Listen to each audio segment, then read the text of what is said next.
एक रात भगवान खुद डर रहे थे कि कहीं चोरी करते पकड़े न जाएं। लेकिन प्रेम ऐसा था कि अंत में उन्हें जाना ही पड़ा।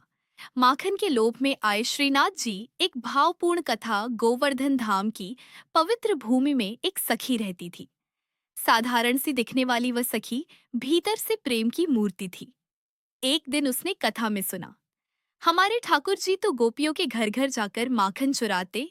बस यह सुनते ही उसके मन में एक अद्भुत भाव जागा, मैं भी ऐसा माखन बनाऊंगी कि मेरे लाला खुद मेरे घर चोरी करने आए। उस दिन से उसका जीवन ही बदल गया।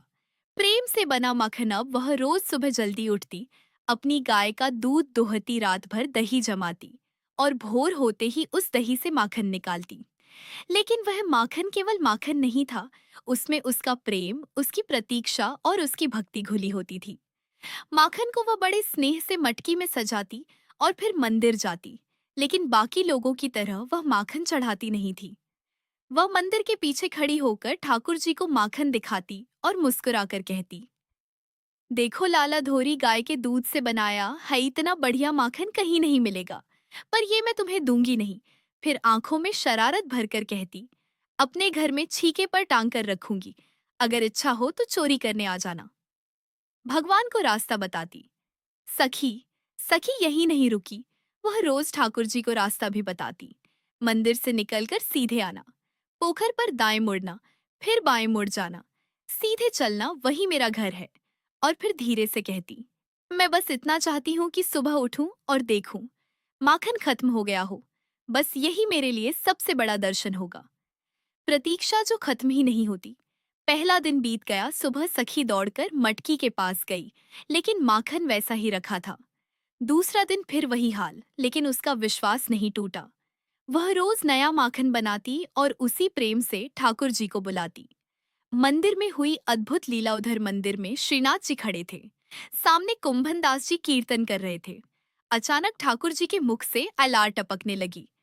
कुंभन दास जी चौंक गए। जय हो प्रभु, ये लार क्यों? ठाकुर जी मुस्कुराए। अरे कुंभना, एक सखी रोज माखन दिखाकर जाती है, इतना लोभ देती है कि मन करता है चोरी करने जाऊं। फिर थोड़े चिंतित होकर बोले, लेकिन ये कलयुग है, कहीं पकड़ा गया तो?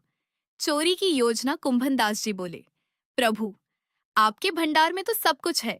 ठाकुर जी ने कहा, वो प्रेम से बुलाती है, उसका भाव मुझे खींच रहा है।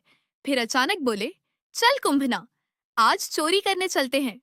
रात की अद्भुत लीला रात हुई। मंदिर के कपाट बंद हुए। कुंभन दास जी पीछे खिड़की पर खड़े थे। तभी साक्षात श्रीनाथ जी खिड़की से बाहर आए और उनके कंधे पर बैठ गए।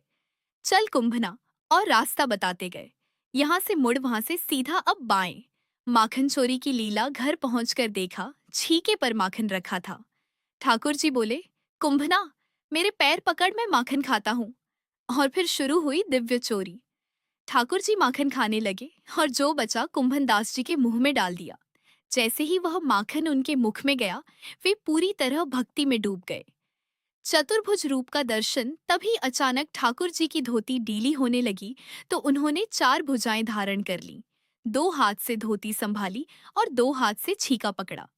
कुंभन दास जी बोले, जय हो प्रभु, ऐसा चतुर्भुज रूप पहले कभी नहीं देखा, माखन चोरी करते हुए। चोरी पकड़ी गई। तभी कुंभन दास जी बेसुध होकर गिर पड़े। मटकी नीचे गिर गई, जोर की आवाज हुई। घर वाले जाग गए। चोर चोर!